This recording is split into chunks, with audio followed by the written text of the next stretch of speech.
Bakit hindi mo ako mas mahigpit na dinala? Hindi ba dapat ay pilitin mo akong dalhin sa Amerika kahit labag sa loob ko? Patawad, Queen. Dapat ay mas naging matatag ako sa pagsasalita. Isang babaeng ipinanganak at lumaki sa Amerika, si Queen, ay nahumaling sa Pilipinas pagkatapos magpakasal sa isang mas matandang Filipino na lalaki at manirahan sa Maynila sa loob ng 10 taon. Isang pagsubok sa kanyang buhay ang dumating.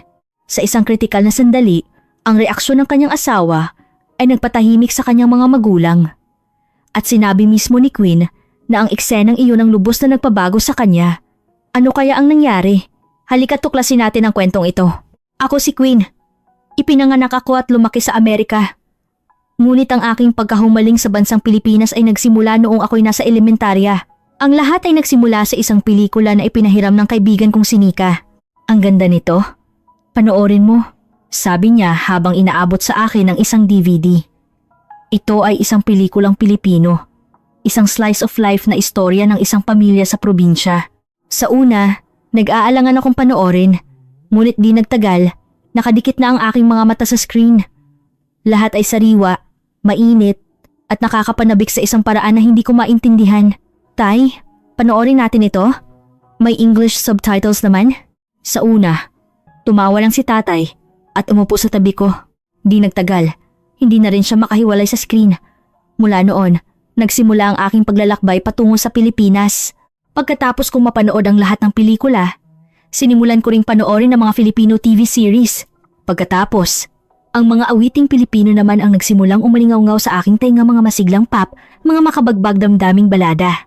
Bago ko pa namalayan, nagsisimula na akong mag-aral ng Tagalog. Sa simula, self-study lang ako. Nanghiram ako ng mga libro sa Tagalog sa library, nagsasanay sa pagbigkas, at paulit-ulit kong isinusulat ang alpabetong Filipino sa aking notebook. Sa bawat letra, nahuhumaling ako sa ganda ng mga hugis. Hindi ko pa kailanman naisip na ang pag-aaral ng wika ay ganito kasaya. Sa simula, mainit na sinuportahan ng aking mga magulang ang aking bagong libangan. Ngunit habang mas nagiging seryoso ang pag-aaral ko ng Tagalog, at nagsimula akong mangarap na mag-aral sa isang universidad sa Pilipinas, nagsimulang magbago ang kanilang ekspresyon. Ikaw lang ang nag-iisa naming anak. Hindi ka namin kayang ipadala sa kabilang panig ng mundo. Sabi ni nanay. Ang kanyang mga salita ay puno ng pagmamahal at pag-aalala. Nang ipinanganak ako, nasa 40s na si nanay. Kaya naman, pinahalagahan niya ako ng higit kanino man at inalagaan ako ng bahagyat labis. Hanggang mag-high school ako, hindi ko pa kailanman nilabag ang kagustuhan ng aking mga magulang. Ngunit ang pangarap kong pumunta sa Pilipinas ay hindi ko kayang isuko. Nang dumating ang panahon ng kolehiyo, naglakas loob akong mag-apply sa isang exchange student program sa isang prestihiyosong universidad sa Maynila. Pumasok din ako sa isang universidad sa Boston. Ngunit ang saya na naramdaman ko nang matanggap ako sa universidad sa Maynila ay hindi maipaliwanag ng mga salita. Nanay, tatay, natanggap ako sa universidad sa Maynila. Naaalala ko pa ng malinaw kung paano biglang namutla ang mukha ng aking mga magulang na nakaupo sa hapagkainan. Pinipigilan ni nanay ang kanyang luha at tahimik na tumayo si tatay mula sa kanyang upuan. Nang gabing iyon, unang beses akong nakipag-away ng husto sa aking mga magulang. Bakit hindi ninyo maintindihan ang pangarap ko? Gusto kong mag-aral sa Pilipinas. Masyado ka pang bata. Paano ka mabubuhay ng mag-isa sa isang banyagang lupain? Hindi ako makatulog sa pag-aalala sa iyo. Pagkatapos ng 2 buwan ng pagpupumilit, sa wakas ay nakuha ko ang pahintulot ng aking mga magulang. Sumang-ayon sila sa kondisyon na pupunta ako ng 1 taon lang para sa exchange program. Ngunit sa loob ng aking puso, alam ko na, kapag nakapunta na ako sa Pilipinas, hindi na ako madaling makakabalik. Ang mga papeles para sa visa, ang pag-iimpake, ang tiket sa eroplano, lahat ng paghahanda ay tila isang panaginip. Sa airport, mahigpit na niyakap ako ni nanay at ayaw akong bitawan. Nagpakatigas si tatay, ngunit hindi niya maitago ang kislap sa kanyang mga mata. Mag-text ka araw-araw. Kapag may nangyari, umuwi ka agad. Pagkatapos ng 14 na oras na mahabang flight, nang bumaba ako sa Ninoy Aquino International Airport, naiya. Lahat ng pagod ay napalitan ng kagalakan. Sa wakas, tumapak ako sa lupain ng Pilipinas na matagal ko nang pinapangarap. Ang mga karatula sa airport na may mga salitang Tagalog at Ingles, ang mga taong abala sa paglakad, Isang tanawin na nakikita ko lang sa mga teleserye ay nasa harapan ko na. Hindi mapigilan ang tibok ng aking puso. Mula sa unang gabi na inianpak ko ang aking mga gamit sa dorm ng universidad, agad akong hinatak ng buhay sa Maynila. Ang campus ay mas malawak at mas maganda kaysa sa inaasahan ko. May mga matatandang gusali na nagtatago ng kasaysayan, na nasa gilid ng mga kalsadang may mga matatayog na puno. Sa pagitan ng mga klase, umupo ako sa isang bench malapit sa field at pinanood ang mga estudyanteng dumadaan at naramdaman ko ang kakaibang pakiramdam na parang napunta ako sa isang pelikula. Ang una kong nakilala ay ang aking roommate, si Aliyah, na itinalaga sa parehong kwarto. Galing ka sa Amerika? Ang galing mo magtagalog. Simula ngayon, magkasama tayo, okay? Ang mga salita ni Aliyah ay malambing at mabait. Nakangiti siyang sinamahan ako sa aking paunti-unting Tagalog. Dahil kay Aliyah, agad ako nakasundo sa buhay estudyante. Habang naglalakad kami sa loob ng campus, marami siyang itinuro sa akin. Queen, ang mga universidad sa Pilipinas ay mas mahirap kaysa sa tingin mo. Pero pagdating sa kasiyahan, todo-todo rin. Iyan ang balanse ng buhay Pinoy. Tama nga si Aliyah. Ang intensity ng mga klase ay hindi maihahambing sa Amerika. Ang mga estudyante ay nananatili sa library hanggang hating gabi para gawin ang kanilang mga takdang aralin. Ngunit pagkatapos ng klase sa gabi, sa isang tawag lang mula sa isang senior, pupunta sila sa isang bar. Ilang beses din akong naimbitahan. At sa bawat pagkakataon, parang bumubukas ang isang bagong pinto ng kultura. Hindi ko pa rin malilimutan ang unang gabing umupo ako sa counter ng bar habang lumilipad ang usok ng ihaw-ihaw at humigop ako ng beer.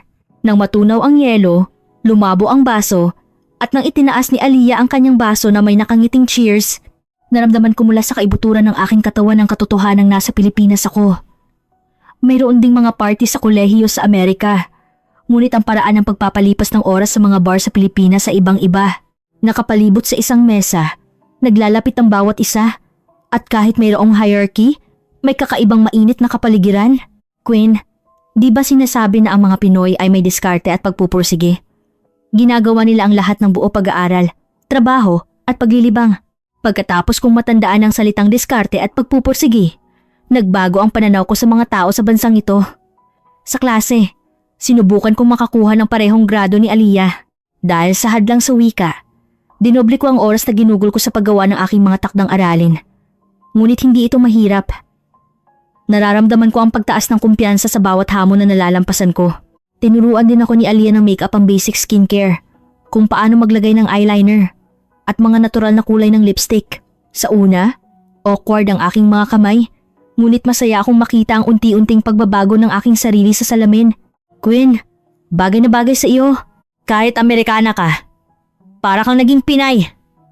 Tumawa ako pabalik kay Aliyah na tumatawa. Hindi lang ang aking panlabas na anyo ang nagbago, kundi maging ang aking pagkatao ay unti-unting nahumaling sa Pilipinas. Sa bawat pagkakataon na nakikita ko kung paano namumuhay ang mga estudyante sa Pilipinas, mayroon akong mga bagong natutuklasan. Nag-aaral sila hanggang hating gabi. Ngunit kinabukasan, malinis at maayos pa rin silang pumapasok. Sa loob ng grupo, maingat sila sa pakikipag-ugnayan. Ngunit sa mga kaibigan, masaya at mapagbiro sila. Ang agwat na iyon ay tila ang kakaibang kagandahan ng bansang Pilipinas. Ang pagpapabuti ko sa Tagalog ay kapansin-pansin din. Hindi lang sa klase kundi sa pang-araw-araw na pakikipag-usap kay Aliyah, sa pakikipag-ugnayan sa mga senior sa bar, at sa mga terminong ginagamit sa mga lecture. Lahat ng iyon ay isang buhay na material sa pag-aaral. Isang gabi, nang mangarap ako sa Tagalog, palihim akong napangiti sa ilalim ng aking kumot.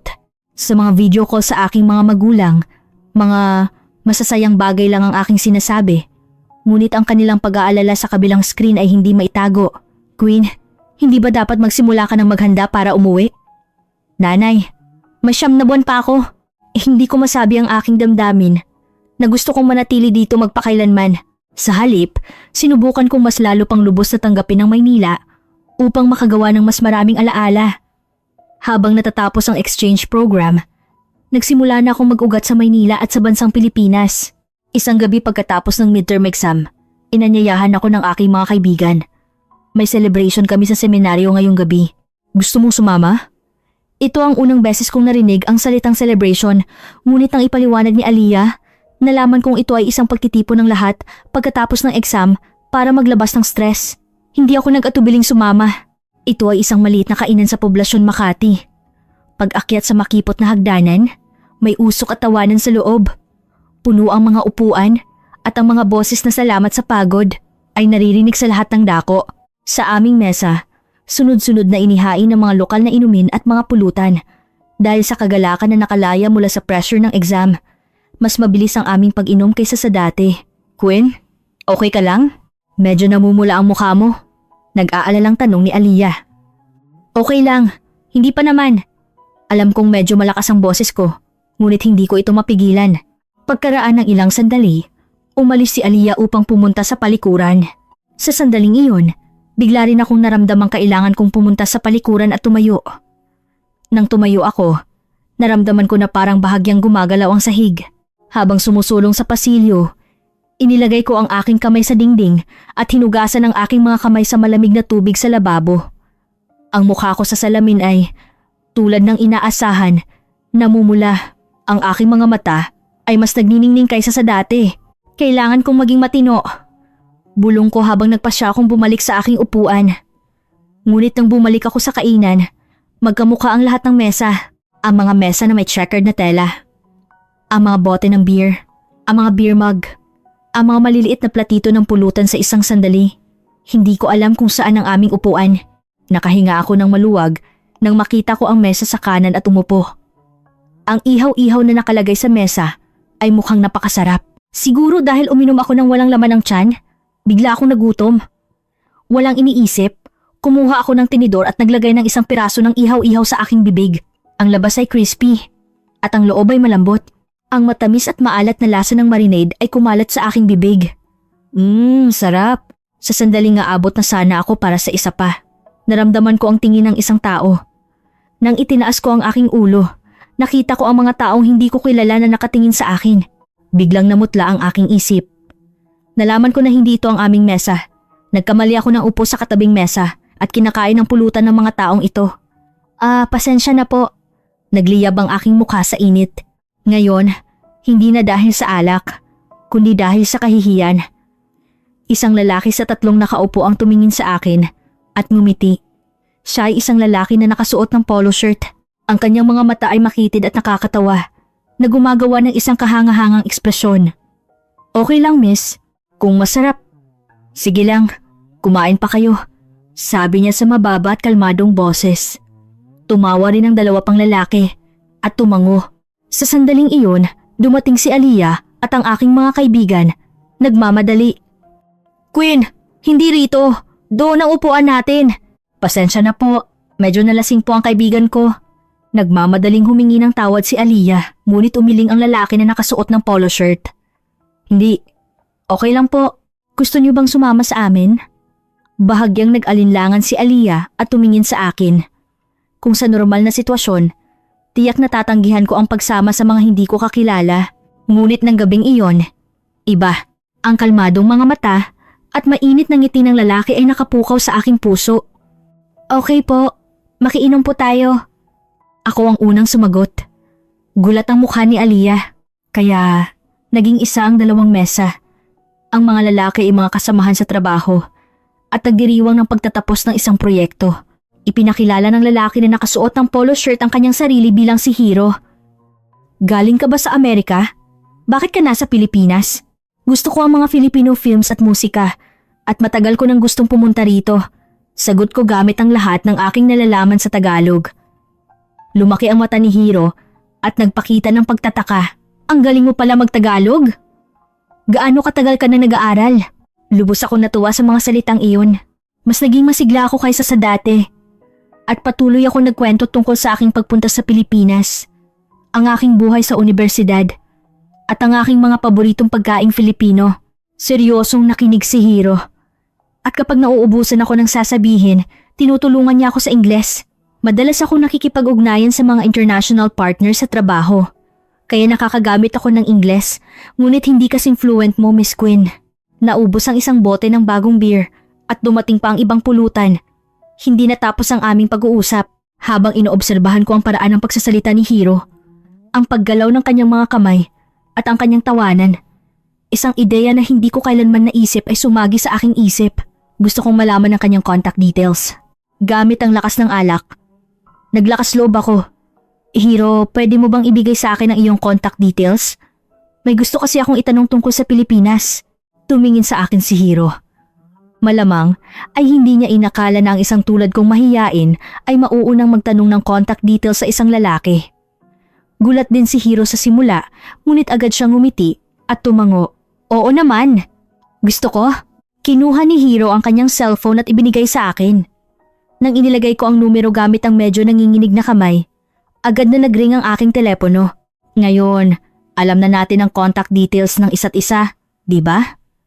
Sabi ni Hiro na may seryosong ekspresyon nang magpaalam kami. May oras ka ba bukas? Alam ko ang isang cafe na sikat sa mga dayuhan. Gusto kitang samahan. Mabilis na tumibok ang aking puso. Hindi ko masabi kung ito ba ay isang imbitasyon para sa date o isang simpleng kabaitan. Ngunit ang kagalakan na magkikita ulit kami ay naghawi sa lahat ng pag-aalinlangan. Oo. Okay ako bukas. At doon nagsimula ang aming kwento. Kinabukasan, nagkita kami sa isang maliit na cafe sa Intramuros na itinuro ni Hiro. Masakit pa ang ulo ko dahil sa hangover. Ngunit dahil sa kagalakan na magkikita ulit kami, maingat akong naghanda mula pa umaga. Maingat kong inilagay ang skincare na itinuro ni Aliyah at naglagay ako ng light pink na lipstick. Nauna nang dumating si Hiro ng 15 minuto. Iba ang kanyang aura kumpara kagabi. Nakasuot siya ng casual na shirt at denim. Galing ako sa isang dinner meeting kagabi. Kaya nakasuot ako. Mas komportable ako ngayon. Ngunit, hindi ba masyadong simple? Sa kanyang mga salita, hindi ko mapigilang tumawa. Umupo kami sa likod ng cafe, magkaharap, at nag-usap ng mahaba. Sinabi ni Hiro na ipinanganak siya sa Maynila at nag-aral ng computer engineering sa universidad. Ngayon, nagtatrabaho siya bilang team leader sa isang tech company sa Maynila. Pwede ko bang tanungin kung ilang taon ka? Tanong ko nang may pag-aalinlangan at walang pag-aalinlangang sumagot si Hiro. 33. Ikaw, Queen, 25 ka. Sa sandaling iyon, napansin kong bahagyang nanigas ang ekspresyon ni Hiro. Siguro ay naramdaman niya ang bigat ng 8 taong agwat sa aming edad. Ngunit hindi ko ito pinansin. Sa Amerika, hindi bihira ang relasyon na may agwat sa edad. Higit sa lahat, nahumaling na ako sa kalmadong pag-uugali at mature na personalidad ni Hiro. Pagkatapos ng aming unang date, natural lang na madalas kaming magkita. Sa simula, maingat si Hiro. Ngunit ako ang mas naging agresibo. Pagkatapos ng klase, pumupunta ako malapit sa opisina ni Hiro. Sa mga weekend, magkasama kaming naglalakad sa Maynila. Maraming alam si Hiro ng mga lihim na lugar sa Maynila, mula sa makipot na eskinita ng lumang Maynila hanggang sa night view sa kahabaan ng Manila Bay. Ang bawat sandali na kasama ko si Hiro ay naging espesyal. Nabanggit mo na ba sa iyong mga magulang sa Amerika na nagkikita tayo? Tanong ni Hiro pagkatapos ng halos 1 buwan naming relasyon. Sa totoo lang, hindi ko pa nasasabi sa aking mga magulang ang tungkol kay Hiro. Naisip ko na pansamantala lang ang aming relasyon dahil kailangan kong umuwi pagkatapos ng exchange program. Ngunit habang lumilipas ang panahon, nagbago ang aking pag-iisip. Hindi ko pa nasasabi. Ngunit malapit ko nang sabihin, habang lumalalim ang aking relasyon kay Hiro, mas naging matindi ang aking kagustuhang manatili ng mas matagal sa Pilipinas. Ang orihinal kong plano ay umuwi sa Amerika pagkatapos ng 1 taong exchange program. Ngunit lubos na akong nakasanayan sa buhay sa Maynila at higit sa lahat, ayaw kong iwanan si Hiro. Tatay? Nanay? Gusto kong mag-graduate school sa Maynila. Nang lakas loob kong sabihin ito sa video call, gaya ng inaasahan, hindi maganda ang reaksyon ng aking mga magulang. Nang malaman ni nanay na may karelasyon ako na isang Filipino na mas matanda sa akin, lumuha siya. Queen, bata ka pa. Paano mo malalaman kung ano ang nasa isip ng lalaking iyon? Naintindihan ko ang pag-aalala ng aking mga magulang. Ngunit hindi nagbago ang aking damdamin. Iba si Hiro sa lahat ng lalaking nakilala ko. Siya ay mainit, mapagmalasakit, at laging iniisip ang kapakanan ko. Kapag nasa tabi ako ni Hiro, may kakaiba akong pakiramdam ng seguridad. Pakiramdam ko ay nakarating na ako sa lugar na matagal ko nang hinahanap. Sa simula, hindi rin sigurado si Hiro sa kinabukasan ng aming relasyon. May pag-aalala siya tungkol sa agwat ng edad, pagkakaiba sa kultura, at ang posibilidad na babalik ako sa Amerika. Ngunit habang lumilipas ang panahon, tumibay din ang damdamin ni Hiro. Queen, mahal na mahal kita. Ngunit ayaw kong maging hadlang sa iyong kinabukasan. Ang mga seryosong salitang iyon ay mas nagpatibay sa aking paniniwala. Ang aking kinabukasan ay nasa Pilipinas kasama si Hiro. Pagkatapos ng exchange program, nag-apply ako sa graduate school sa Maynila. Nagpaplano akong kumuha ng English literature habang kumukuha rin ng sertipiko ng pagiging English instructor. Sa kabutihang palad, nakakuha ako ng scholarship na nakatulong sa akin na hikayatin ng aking mga magulang. Ang aming relasyon ni Hiro ay lumalim pa pagkatapos ng 1 taon. Si Hiro ay naging isang maaasahang kasama sa aking buhay sa Maynila. Sa tuwing may mga hindi pagkakaunawaan dahil sa pagkakaiba ng kultura, matiyagan niya itong ipinapaliwanag. Hindi mo ba gustong makilala ang aking mga magulang? Huwag kang masyadong mag-alala. Marami na akong naikwento tungkol sa iyo. Nang halos 1.5 taon na kami, mahina itong iminungkahi ni Hiro. Sa totoo lang, medyo kinakabahan ako. Ngunit ang mga magulang ni Hiro ay taliwas sa aking inaasahan. Mainit akong tinanggap. Ay, ang anak ko, may dinalang napakagandang babae. Ang unang salita ng nanay ni Hiro ay nagpawala ng aking kaba. Pinuri niya ang aking paunti-unting Tagalog at labis siyang natuwa nang sabihin kong gusto ko ang mga pagkaing Filipino. Kapag may ginawang bastos si Quinn, sabihin mo sa akin, aayusin ko siya. Sabi niya na may halong biro at agad na nagulantang si Hiro, ngunit ako ay nakaramdam ng ginhawa. Nang gabing iyon, seryoso kaming nag-usap tungkol sa aming kinabukasan. Magpakasal ka sa akin? Sa biglaang proposal, hindi ako nakapagsalita. Ngunit wala akong dahilan upang mag-alinlangan. Ito ang pinakamalaking desisyon sa aking buhay. Ngunit sa parehong oras, ito rin ang pinakatiyak na damdamin. Oo, Hiro. Gusto kong makasama ka. Ang natitira ay ang paghingi ng pahintulot sa aking mga magulang. Iminungkahi ni Hiro na bisitahin namin ang Amerika. Lumipad kami papuntang Boston upang makilala ang aking mga magulang. Ang unang paghaharap ay awkward. Seryosong tiningnan ni tatay si Hiro, habang si nanay ay umiiyak na tinanggap kami. Ngunit ang taos-pusong mga salita ni Hiro ay unti-unting nagpalambot sa ekspresyon ni tatay. Sa loob ng 1 linggo naming pananatili, buong puso niyang ipinakita sa aking mga magulang ang kanyang sarili. Naghanda siya ng mga pagkain, tumulong sa gawaing bahay, at nanood pa nga ng laro ng baseball kasama si tatay. Sa araw ng aming pag-alis, bahagyang tinapik ni tatay ang balikat ni Hiro at sinabi, ang nag-iisa naming anak, ingatan mo siya.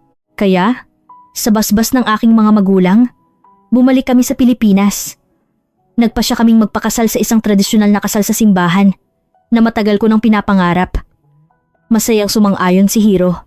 Nang araw ng kasal, nang makita ko ang sarili ko sa salamin, nakasuot ng puting gown at may Filipino touches, parang panaginip, ang aking mga magulang na lumipad mula sa Amerika ay nagsuot din ng kanilang formal na damit.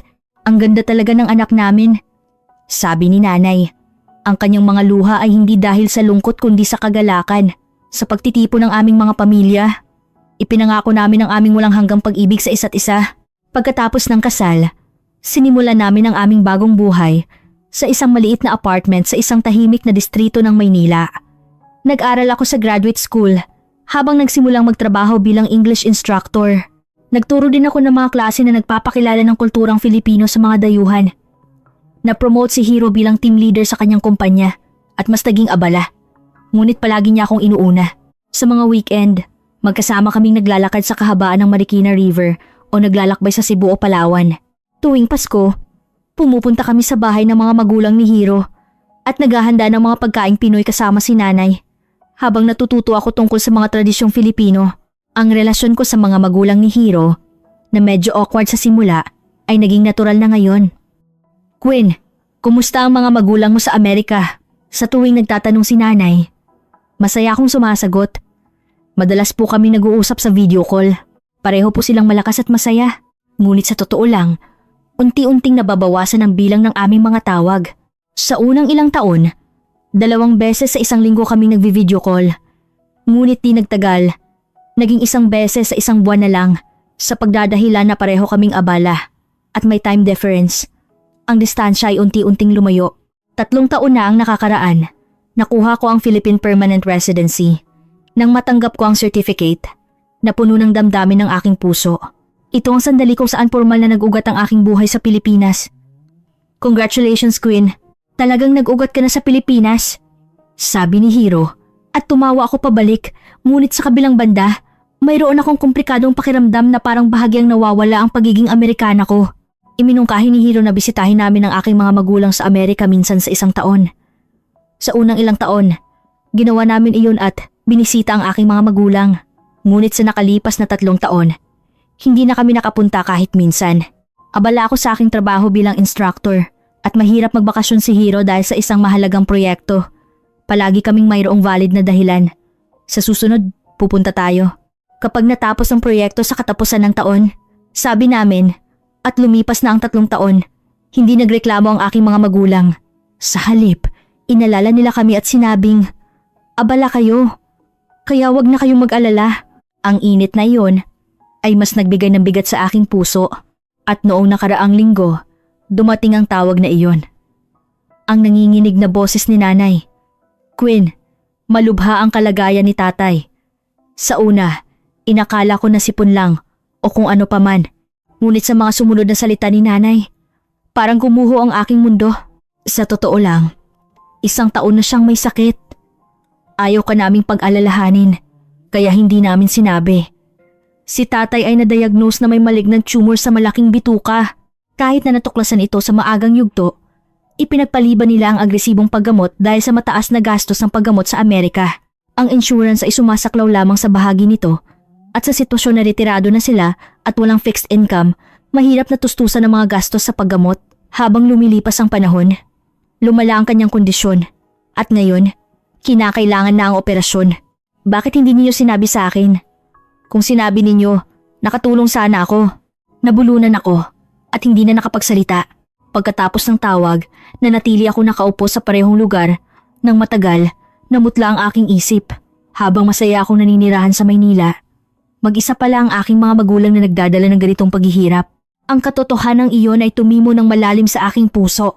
Nang dumating si Hiro mula sa trabaho, nakaupo pa rin ako sa parehong lugar. Agad na naintindihan ni Hiro nang makita niya ang aking mukha. Anong nangyari? Namumutla ang mukha mo. Nang ipaliwanag ko ang sitwasyon ni tatay, nanigas din ang ekspresyon ni Hiro. Agad na hinawakan ni Hiro ang aking kamay at inalo ako. Pumunta tayo sa Amerika ngayon.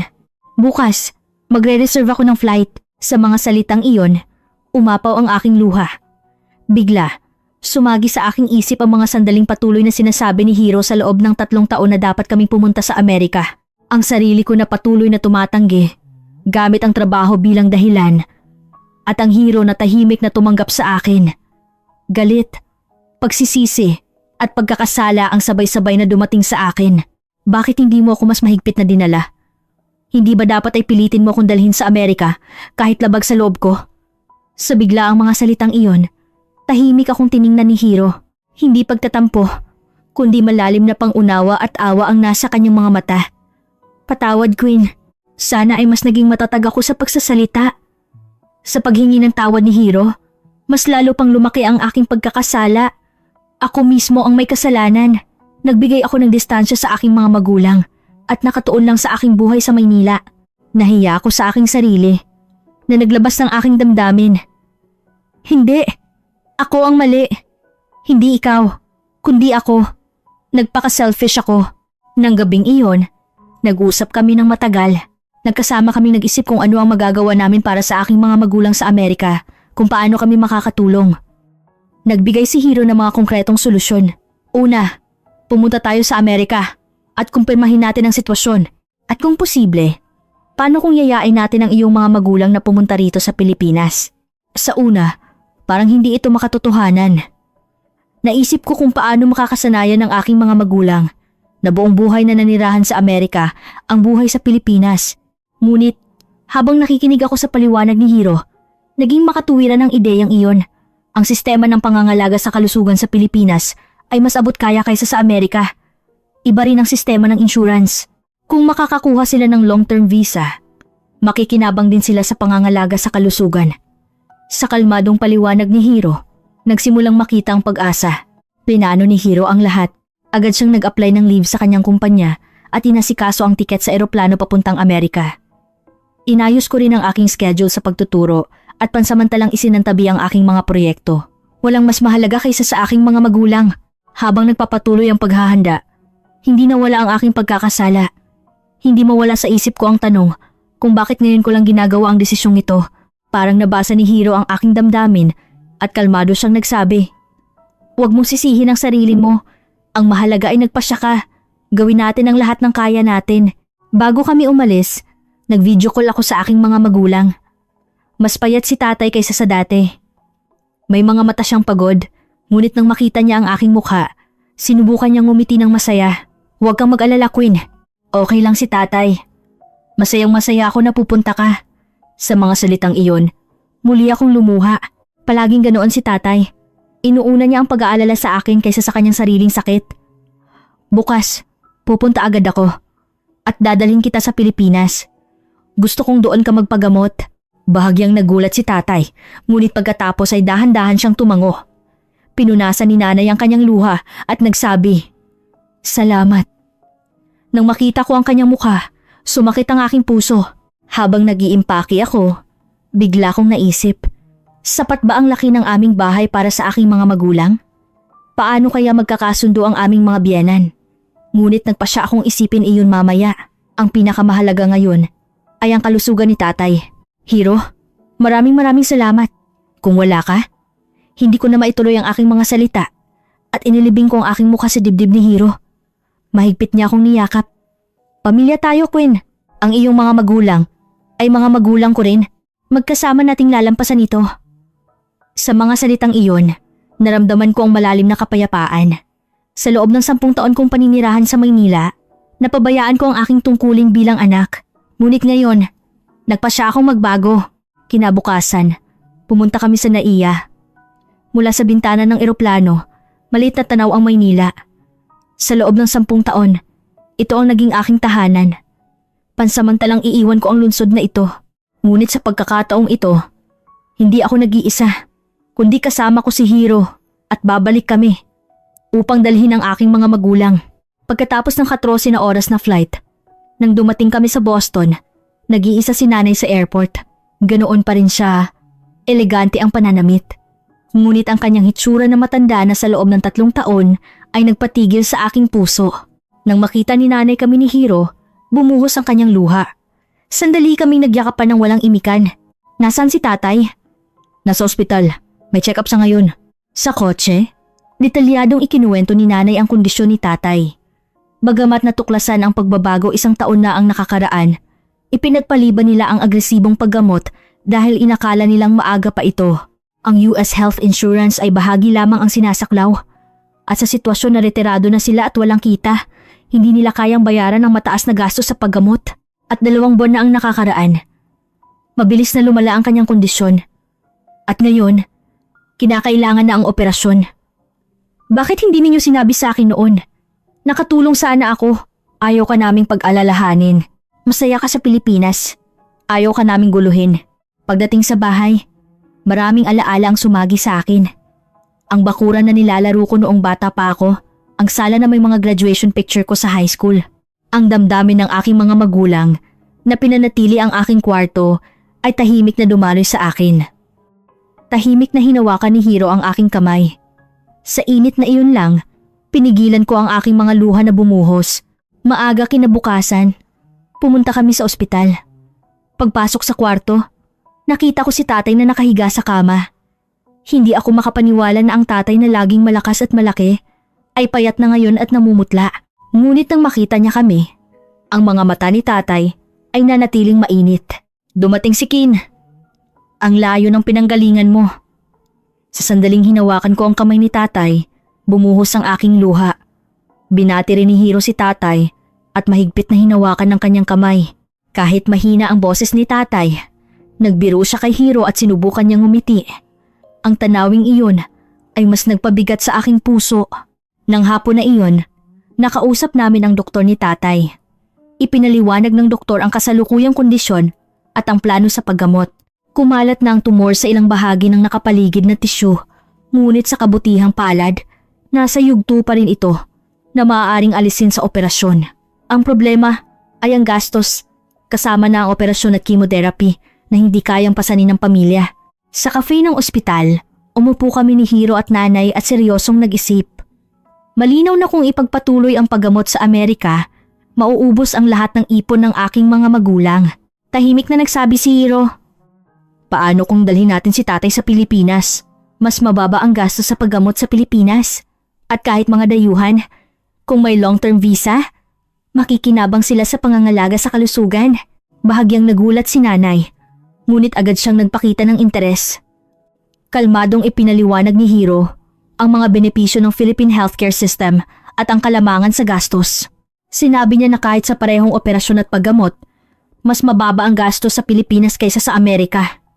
Ngunit, sa isang bansa na hindi ninyo naiintindihan ng wika, kami ay palaging nasa tabi ninyo at tutulungan din tayo ng aking mga magulang. Pagkatapos ng 2 araw ng malalim na pag-iisip at pagkonsulta sa doktor, nagpasya kaming dalhin si tatay sa Pilipinas. Sinabi ng doktor na posible ang long distance travel kung stable ang kondisyon ng pasyente.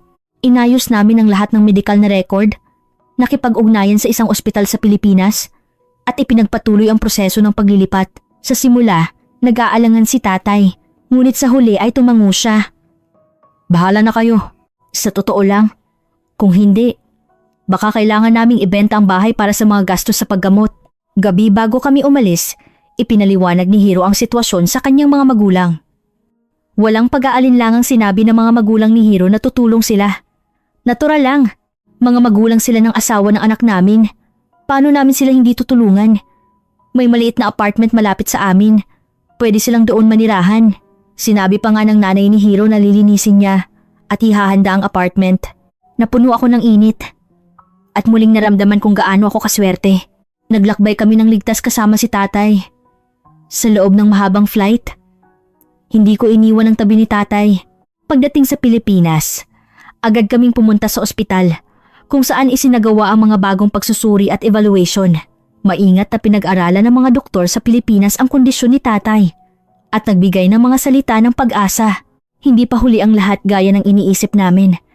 Kung aalisin ang tumor sa operasyon at gagamitin ang chemotherapy, malaki ang pag-asa sa paggaling. Nang marinig ko ang mga salitang iyon, naramdaman ko ang kapayapaan na parang may natunaw sa aking dibdib. Tumingin ako kay Hiro at lumuha kami. May pag-asa pa.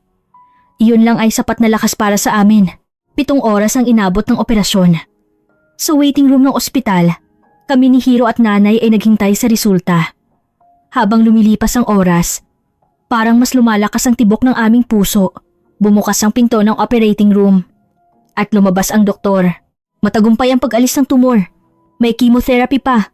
Ngunit nalampasan na namin ang pinakamalaking hamon. Agad na nagbago ang kapaligiran sa waiting room. Umiyak si nanay ng malakas. Mahigpit akong niyakap ni Hiro habang humihinga ng malalim. Hindi ko na pinigilan ang aking mga luha. Nang magising si tatay sa recovery room, lahat kami ay nasa tabi ng kanyang kama. Mahina siyang ngumiti habang hinahanap ang kamay ni Hiro. Salamat anak. Kung wala ka, hindi ako agad nagamot. Mapagkumbabang umiling si Hiro, ngunit kumikinang din ang luha sa kanyang mga mata. Dahan-dahang tinapik ni nanay ang balikat ni Hiro at sinabi, sa simula, tutol ako sa kasal ni Queen. Ngunit ngayon, alam ko kung gaano ako kamali. Napakaswerte namin na ikaw ang asawa ng anak ko. Sa mga salitang iyon, labis kaming naantig ni Hiro. Malinaw na naramdaman namin na buong puso nang tinanggap ng aking mga magulang si Hiro. Nagsimula ang chemotherapy at mas mabilis na gumaling si tatay kaysa sa inaasahan. Ang mga medical staff sa Pilipinas ay propesyonal at mapagmalasakit. Naantig din ang aking mga magulang sa mainit na pag-aalaga ng mga nurse. Nalaman namin na kahit hindi nagkakaintindihan sa wika, nagkakaintindihan ng puso. Sa panahon ng paggamot, araw-araw akong pumupunta sa ospital at minsan, nananatili ako sa tabi ni tatay magdamag. Agad ding pumupunta si Hiro sa ospital pagkatapos ng trabaho at nagpapalipas ng oras kasama si tatay. Sa tuwing nakikita ko si Hiro, unti-unting bumubukas ang puso ni tatay. Araw-araw, nagdadala ang nanay ni Hiro ng masustansiyang pagkain sa apartment na inihanda namin malapit sa ospital. Sa simula, nag-alinlangan si nanay sa hindi pamilyar na kapaligiran, ngunit dahil sa mainit na pag-aalaga ng nanay ni Hiro, unti-unti silang naging komportable. Ang tanawin ng dalawa na nag-uusap gamit ang galaw ng kamay ay nakakatuwa ngunit nakakaantig sa puso. Pagkatapos ng 3 buwan, natapos ang huling chemotherapy. Sinabi ng doktor na napakaganda ng paggaling. Matagal pa bago tuluyang gumaling, ngunit nalampasan na nila ang pinakamahirap na bahagi. Nang gabing iyon, nagdaos kami ng isang maliit na selebrasyon.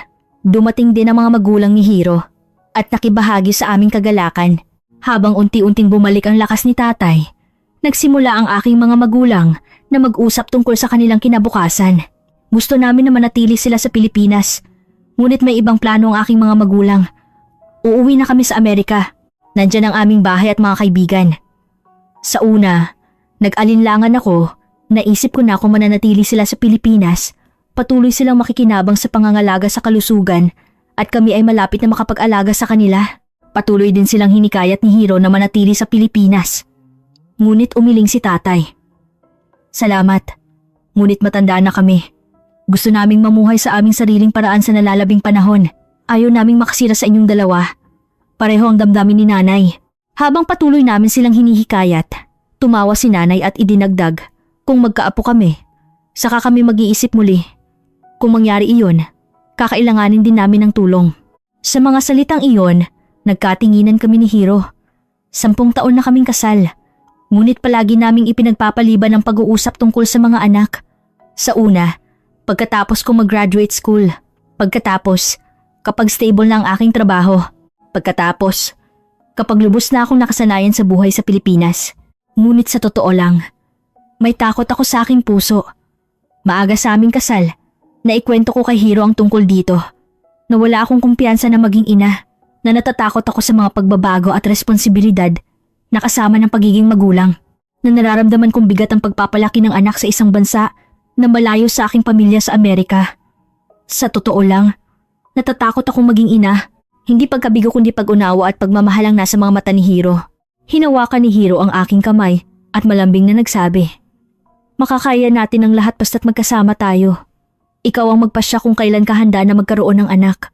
Pagkatapos ng mga salitang iyon, hindi na muling nag-usap si Hiro tungkol sa mga anak. Nagpapasalamat ako kay Hiro sa pag-unawa niya. Ngunit pagkatapos ng nangyaring ito, unti-unting nagbago ang aking damdamin. Lubos kong naramdaman kung gaano karaming sakripisyo ang ginawa ng aking mga magulang para sa akin, kung gaano kalaki ang halaga ng pamilya, at kung gaano kadali masira ang buhay. Hiro, hindi ba dapat mag-isip na tayo tungkol sa mga anak? Nang kalmado na ang paggamot ni tatay, dahan-dahan kong iminungkahi habang naglalakad kami sa bakuran ng ospital. Lumaki ang mata ni Hiro. Pagkatapos ay naging isang nagniningning ng ngiti. "Talaga, Queen? Kung iyan ang iniisip mo, gaano ako kasaya?" Mula ng araw na iyon, habang nakatuon kami sa paggaling ni tatay, dahan-dahan din kaming nagsimulang magplano ng bagong pamilya. Nang stable na ang kondisyon ni tatay, nagsimula ang aking mga magulang na maghanda para umuwi sa Amerika. Gabi bago sila umalis, sinabi ko sa aking mga magulang ang aming desisyon. "Tatay, nanay, nagpasya po kaming magkaroon ng anak. Kapag ipinanganak na po ang inyong apo, bumalik po kayo rito." Lumiwanag ang mukha ng aking mga magulang sa isang masayang ngiti. Lumuluha si nanay habang mahigpit niya akong niyakap. "Ang anak kong si Queen, magiging nanay na. Napakagandang balita." Nang ihatid namin ang aking mga magulang sa airport, mabigat ang aming puso ngunit puno rin ng pag-asa. Alam naming kahit malayo kami, mas malakas ang ugnayan na nagbubuklod sa amin. At mayroon kaming pangako na kapag ipinanganak na ang aming anak, tiyak na bibisitahin nila muli ang Pilipinas. Pauwi, magkahawak kamay kami ni Hiro. May naghihintay sa amin na isang bagong simula, isang bagong paglalakbay bilang mag-asawa at bilang mga magulang. Hindi lubusang nawala ang takot, ngunit sa aming dalawa ni Hiro, tiyak na makakaya namin. Ang paniniwalang iyon ay hindi nagbago. Pauwi, dumaan kami sa supermarket. Di namamalayan, tumigil ang aking mga paa sa bahagi ng mga prutas at gulay at sa bahagi ng karne. Bahagyang tinusok ni Hiro ang aking tagiliran habang nangiting mapaglaro. "Naghahanda na ba kayo para mag-anak?" Sa tingin ko, medyo maaga pa para sa mga espesyal na pagkain na pampalakas, pero sige, namula ang aking mukha habang bahagyang sinampal ang braso ni Hiro. Ngunit napangiti rin ako habang inilalagay ang 1 kilong sariwang prutas at isang pakete ng sariwang manok na may luya at gulay sa cart. Mahina akong bumulong. Bagong simula. Di ba, Hiro? Oo, Queen. Ito ang aming bagong simula.